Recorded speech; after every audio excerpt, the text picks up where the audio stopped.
This is the last lecture dealing with promotion, and today we're going to be talking about personal selling.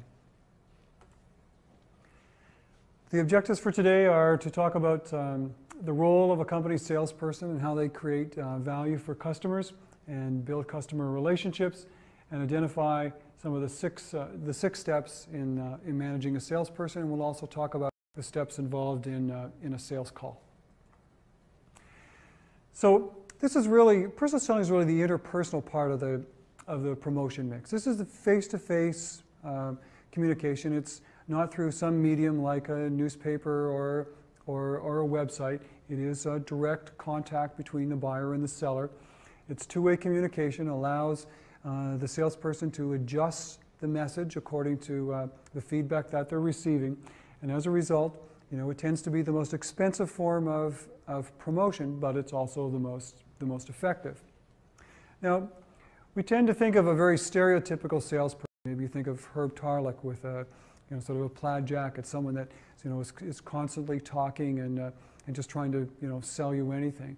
I'm going to sort of try to convince you today that that's not the type of person that I'm talking about. What I'm talking about is a sort of a professional representative of a company who is a problem solver, someone who is highly trained and works with customers to solve their problems.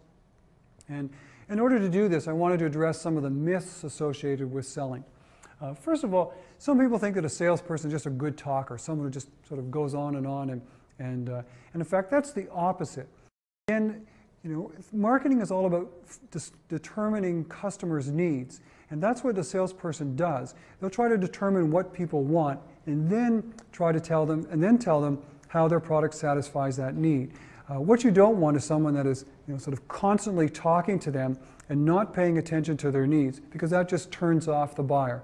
So a marketer, a salesperson, is a good listener first before they start communicating and talking about their product. Second thing is a salesperson can sell anything to anybody. And in fact, a good salesperson thinks about marketing as looking for target markets, looking for people that have money and are qualified to buy, and spending the time with organizations or individuals where they have a high chance of getting a sale. In other words, finding people that have a need that your product will satisfy, instead of just trying to talk to anybody about a particular product. Salespeople are made, they're not born. Well, in fact, if that was the case, companies would need to spend millions of dollars on training. And in fact, very often, the salesperson, really is, it's just a highly trained individual who has a lot of product knowledge, who knows about sort of satisfying customers' needs, and a lot of that is driven through training. It's not sort of some innate ability that you have to have. Sales is all about traveling and wining and dining with clients. Well, for a lot of sales, traveling is involved, but sort of the wining and dining and cutting deals on a golf course or in a bar is certainly very removed. Many company purchasing agents are professional buyers. They don't want to meet with clients in bars and restaurants. They want to meet in offices. They want to negotiate deals in boardrooms. It's not sort of what it used to be. Sort of that, I'll jump down to number 6 and talk about the locker room syndrome, the sort of backslapping and lots of jokes, and sort of this kind of a male-dominated industry, and that's not the case at all. There's lots of women involved in the industry, and these people are very sort of highly polished and very trained. Number 5, a salesperson takes no for an answer. Well, in fact, a good salesperson knows when to stop. They know how to handle objections and how to try to show that their product satisfies a need. But they also know that this is a long-term relationship, and that if they make the customer angry by being insistent and being in their face, they'll realize that they might not get an opportunity to sell to them again. And so it's all about long-term relationships and establishing good rapport with that customers, and realizing that maybe a competitor's product is better and it's time for you to leave the office. Finally, people don't want to buy. Well, in fact, that's not the case. Organizations, they need supplies, they need products, they need capital goods, they need cars, they need forklift trucks, they need photocopiers.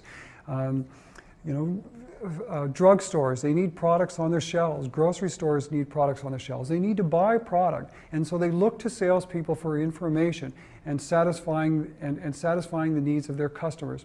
So in fact, companies do have money and do want to buy products, and they do look to salespeople to help them do that task. So in fact, it's not the case that people don't want to buy. In fact, people do want to buy. They have money to buy. So let's look at some of the functions that a typical salesperson would perform. First of all, they might, they could be taking orders or getting orders, which is sort of the typical selling part of it. But they also find and develop customers. So they look for leads and try to qualify and find out customers that have money and maybe in the market for a particular type of product. They're communicating what the customer has, and they're trying to solve problems. So sales is all about solving problems. Customers have needs. They need new photocopiers. They need a forklift that's going to be able to help them streamline their operations. And so they're looking to salespeople to try to solve their problems. They also represent the customers within the company. So they'll go back and say, my customer wants this. Can you develop this product? Or can we get it to them on time? Or can we sell them this product as well as provide this sort of credit term or policy with them? So they're really the champion for within the organization as well.